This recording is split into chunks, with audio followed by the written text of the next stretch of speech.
Donkey Kong is a classic character. Being Mario's first ever rival in their debut game Donkey Kong in 1981, these characters have a long history with each other. But after the success of the Donkey Kong arcade game, Mario would begin to rise to fame, with Donkey Kong taking a bit of a backseat. And with the release of Super Mario Bros. In 1985, not only did Mario's fame reach new heights, but Donkey Kong was entirely replaced as Mario's rival with the introduction of a new villain, Bowser, the King of the Koopas. And as the years went by, the two characters became more and more separate from each other. Mario was off starring in his big platforming adventures and teaching people how to type. And Donkey Kong was still back starring in those arcade climbing games, facing new foes but not really changing the core gameplay. With the character kind of fading into obscurity in the early 90s, as there hadn't been a game starring him since 1987. It was only till the release of Super Mario Kart in September of 1992 that Mario and the Kong family reunited, with Donkey Kong Jr. of all characters appearing on the roster.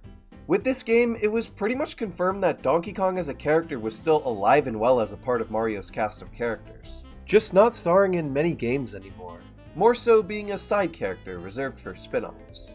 Which is why it came as a huge surprise in 1994 when not only did Donkey Kong return in a non-Mario game, he returned in his own platformer, Donkey Kong Country, now rivaling Mario's main genre instead of being the villain of his games. Donkey Kong Country and his two subsequent successors, all on the SNES, were a huge hit. And despite being in the same genre that made Mario so popular, these games were much different and much harder than anything Mario offered, with these games still being renowned today as being some of the most creative platforming on the Super Nintendo.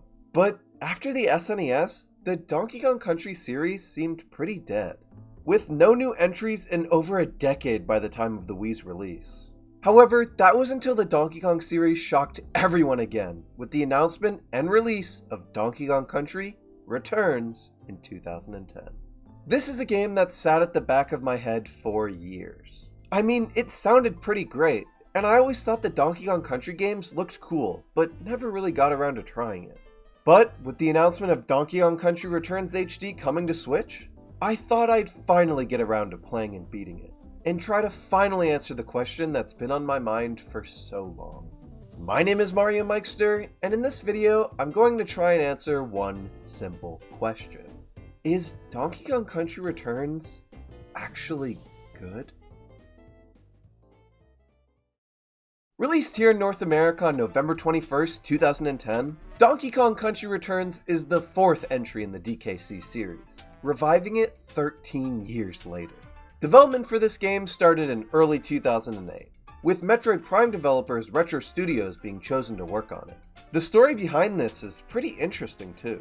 You see, the original three Donkey Kong Country games weren't actually made in-house by Nintendo. Rather, they were created by British developer Rare, who would eventually go on to create the Banjo-Kazooie series. Rare did a remarkable job with the first three DKC games, creating some of the best graphics and gameplay available on the SNES. And while Nintendo would have loved to have them back for Donkey Kong Country Returns, the ultimate reason for the 13-year gap between DKC 3 and Returns was due to Rare being acquired by Microsoft in 2002, legally preventing them from being able to work with Nintendo again. Without Rare, Nintendo didn't have anyone they could trust to make a mainline Donkey Kong game that lived up to the quality of what Rare could do, which is why the series remained dormant on mainline entries for so long. However, with the amazing reception relatively new Nintendo developer Retro Studios was receiving for their work on Metroid Prime 1 and 2, combined with the fact that Miyamoto, totally by chance according to an Iwata-asked interview, started to become interested in a Donkey Kong Country revival after Retro had shown interest in making a Donkey Kong game for years, a return to the series developed by Retro seemed like a perfect idea. And Nintendo president at the time, Satoru Iwata, was extremely confident in Retro's ability to make a game that lived up to the standards set by Rare. And as development started, the first thing the team did was dedicate their first week of work to playing through all three Donkey Kong Country games on the SNES, in order to refresh their brains, as most of the staff working on this game were fans, but also look at the games through a developmental lens and really see what made the games fun. And when they actually started working on the game, Miyamoto supervised and constantly was checking up on them to see the progress they were making. According to the team, Miyamoto was like their Yoda, being the person they would always go to for advice or wisdom, and the one keeping them on track. The biggest thing Miyamoto had a hand in the development, though, was making sure this game had the same spirit and feel of the original Donkey Kong Countries, with Retro being the ones to introduce all the fresh ideas and concepts. And after a development period of just over 2 years, and lots of advice from Yoda Miyamoto, Donkey Kong Country Returns was finally revealed to the public at E3 2010, being one of the biggest announcements at E3 that year. Upon opening the game, you're met with this cutscene of a volcano erupting on Donkey Kong Island. From this eruption, we see the emergence of a new type of species to the Donkey Kong series, the Tikis. The Tikis seem to have been long extinct and buried deep within the volcano, but due to this eruption, they've been awakened, and as we see in the next scene, seem to have some sort of hypnotic power that they use to take control of the animals on the island. They use this power to force the animals to steal Donkey Kong's bananas for some reason. And after noticing this, Diddy Kong runs off after them. While back at the treehouse, Donkey Kong is being cornered by one of the Tikis, as they use their mind-controlling power to try to hypnotize Donkey Kong. However, this doesn't work, and leads to this hilarious scene where you as the player take control of Donkey Kong and swiftly shake the Wii Remote, in order to absolutely pummel the Tiki and send them flying away. As Donkey Kong jumps out of his treehouse and sets off after Diddy, but also of course the Tikis so he can reclaim his stolen bananas. This opening works. I mean, it's Donkey Kong. I feel like these kind of games work best when their plot is wacky. It's not something to take seriously, but it's still a narrative that gives a reason behind why you're playing the game and why Donkey and Diddy Kong are after the Tikis. Heading into the first level, this stage does a great job at introducing you to Donkey Kong's playstyle. I remember when I first tried this game years back at a friend's house when I was a kid, and absolutely ignoring all the tutorials because I thought my 2D Mario skill would transfer over and I'd know what to do. That, however, is very far from the case. Donkey Kong in this game, and well, all the Donkey Kong Country games before this, play way differently than Mario. A lot of people, even like myself when I was younger, may look at this game and just say, oh, it's like New Super Mario Bros. Wii, but with Donkey Kong. But again, that couldn't be farther from the truth. Donkey Kong has a variety of different moves, and coming from someone whose experience with 2D platformers is mostly reserved to strictly Mario games, it's such a breath of fresh air to see a different playstyle. Alongside Donkey Kong's move pool though, you can also find Diddy Kong barrels all throughout the game's levels. And when you break these barrels, Diddy will join you on your back, offering you 2 extra hit points, but also allowing you to make use of his jetpack and hover in the air for a second. I can't even begin to mention how many times this literal second-long hover has saved me throughout the game. Also, DK has this blow move he can do, and apparently this idea came from none other than Yoda Miyamoto himself, and the team thought he was crazy for it, but in the end made it work. After beating the first level though, you're introduced to the world map. And apart from this world map theme being an absolute banger, the different worlds of this game are great. You of course got the first world you start off in, the jungle, which is about everything you'd expect from a jungle world in a Donkey Kong game. But seeing the ancient structures that cover this world does a really good job at showing the player that the Tikis were actually the original inhabitants of this island, due to the age of these structures. And this is a level of world building I didn't expect to come from a Donkey Kong game. A lot of this world feels like a reimagining of the first DKC game, right down to the amazing remixes of some of the classic themes from those games. And I think that's a great way to introduce new players to what a Donkey Kong Country game is, like by pretty much recreating what it was like to play the first game. And for veteran players, it's not only a nice introduction back to a series they love, but it shows that DKC is in good hands with Retro Studios and that they know what they're doing. It's not until the later worlds we see Retro really start to come out of their comfort zone and begin to introduce a lot of new ideas. Speaking of later worlds though, let's talk about them. After the jungle world, we have the beach world. And the thing I love about this game's different world themes is that a new world doesn't just mean a new background theme and music. It means new enemies, new obstacles, and of course, new gimmicks. With the beach, you're introduced to the crab enemies, and understanding how to defeat them will be invaluable information for when you get to the boss of this world. And as you progress here, you learn that the theme of this world isn't just a beach setting, but also a pirate theme as well, as you start seeing ships appear in levels, and eventually are dodging cannonballs and trying to take them out. 2-5 is probably my favorite level to come out of this world though, as halfway through it, a giant octopus appears in the background destroying a ship. And the goal of the stage changes from just trying to make it through, to trying to make it through while a giant angry octopus starts destroying the land around you, constantly invading your path, with the end of the level culminating in you defeating the octopus. It's so cool. Another world I love is World 4, the Cave World. Having an entire world be themed around being underground is already cool enough to me, but the fact that most of this world is based around minecart-centered levels makes it even better. The minecart levels were some of the most iconic and difficult parts of the original 3 DKC games. And that part about the difficulty still holds true here. The first level of this world, 4-1 Rickety Rails, had me dying over and over again because of how hard it was for me. But finally nailing it down felt so satisfying. The game doesn't hold your hand at all here, and I really like that because it's not something I'm used to with 2D platformers.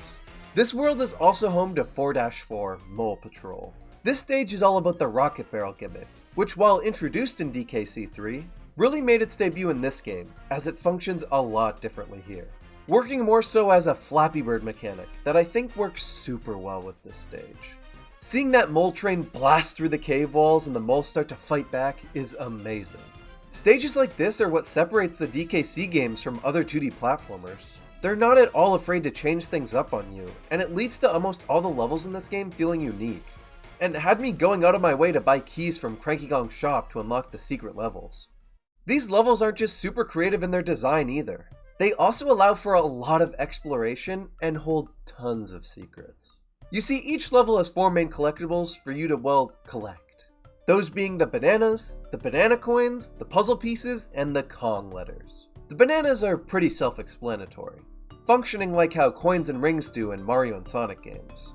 And the banana coins act as a currency you can use at Cranky Kong's shop, in order to buy power-ups like being invincible at the beginning of the stage, but also allows you to buy more lives, and of course the keys I mentioned earlier that unlock a secret level in each world. The bananas and banana coins aren't ever hard to find, and aren't really meant to be hunted for. The puzzle pieces and Kong letters, on the other hand, are meant to be hunted.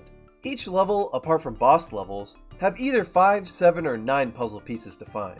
And by collecting these puzzle pieces, you unlock cool artwork to be able to view in the extra section. And for some reason, collecting these do not at all raise your completion percentage, even though you are rewarded for finding them. The Kong letters, however, do raise your completion percentage, and offer a much different reward than simple artwork. The reward for collecting these is unlocking the Key Temple stages, which I had no idea about until I started writing this video. These Key Temple stages are actually really cool though. You see, each world has 1 Key Temple stage. In order to unlock this secret level, you have to collect all the Kong letters in each level of that world. So for example, collecting every Kong letter in all of the Jungle Worlds levels will open up a path to World 1's Key Temple stage, Platform Panic.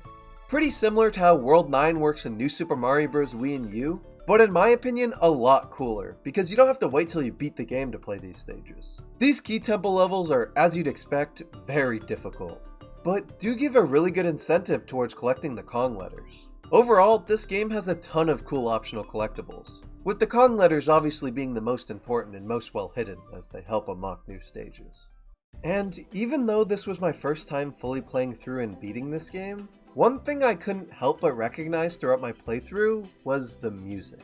Now, while this game does have its fair share of completely new and unique tracks, most of them are new arrangements of themes from the original 3 DKC games. And for this game, it works so well.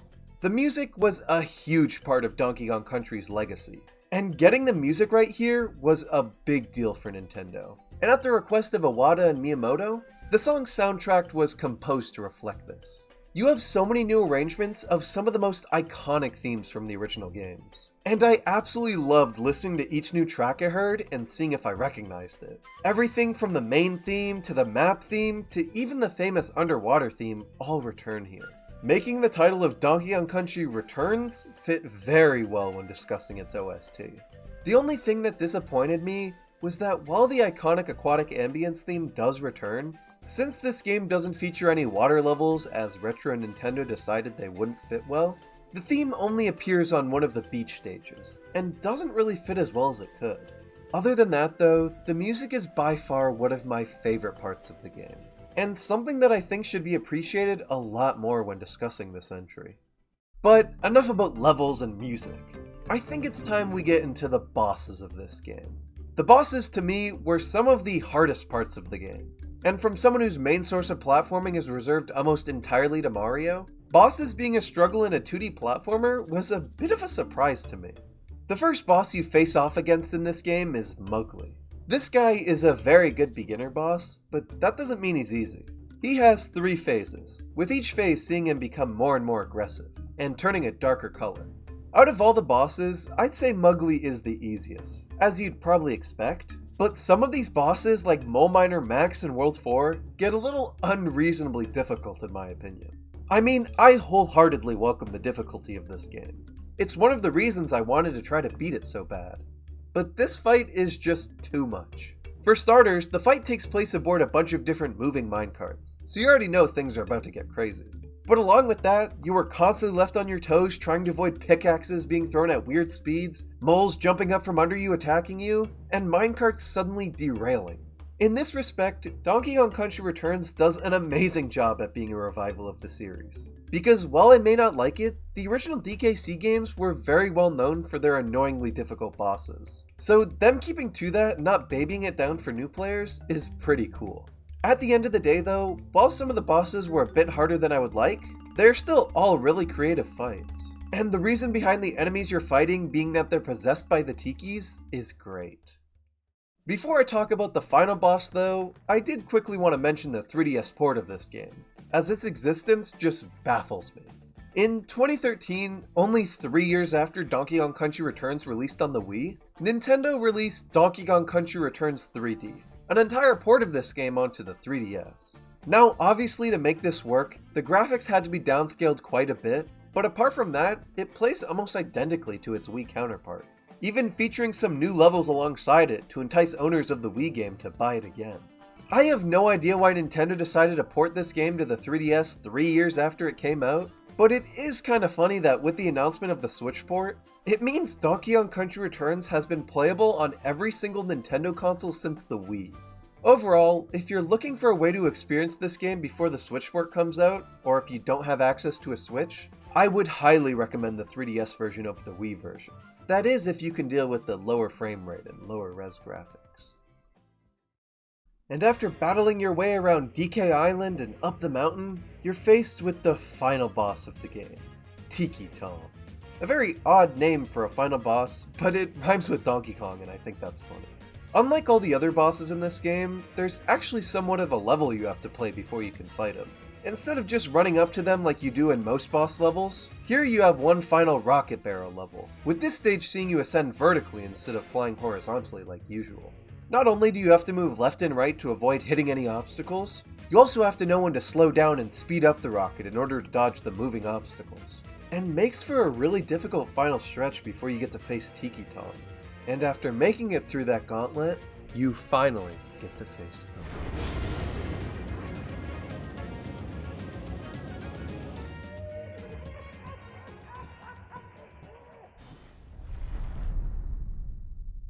This final fight sees you avoiding and destroying Tiki Tong's newly created hands, by jumping on them when they leave themselves open for an attack. And thank the Donkey Kong banana gods, because yes, this fight isn't as hard as the mole minecart one. And while this fight wasn't as hard as a lot of the others in this game, I didn't enjoy it nearly as much. Don't get me wrong, I don't hate this fight, but as a final boss, Tiki Tong didn't really hit that hard. It seemed weird to have Nintendo's overused hand boss gimmick be the final big bad of the game. I feel like they could have done a lot more with this fight, but in the end, it does get the job done. And after struggling through the crazy difficulty of this game, landing that final hit on Tiki Tong and defeating them feels great.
The Donkey Kong series is an important one to a lot of people, and its impact is one that would inspire tons of 2D platformers, and right next to Sonic is proof that Mario isn't the only character that can do 2D platforming right.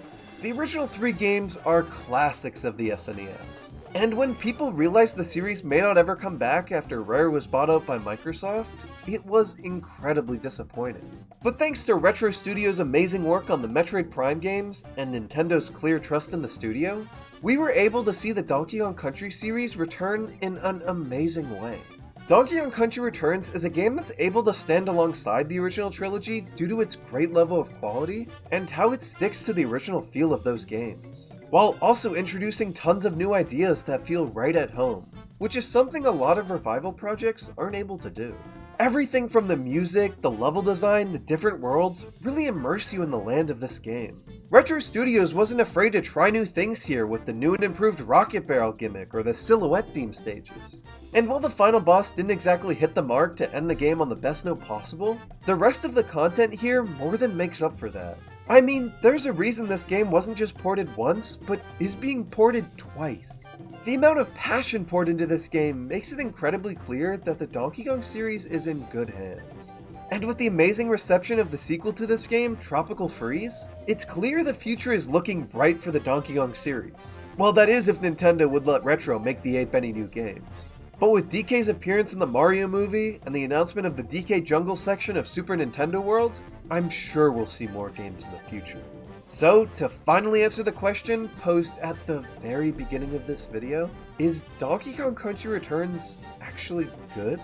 Absolutely! Now all Nintendo needs to do is add DK Bongo support to the Switch port.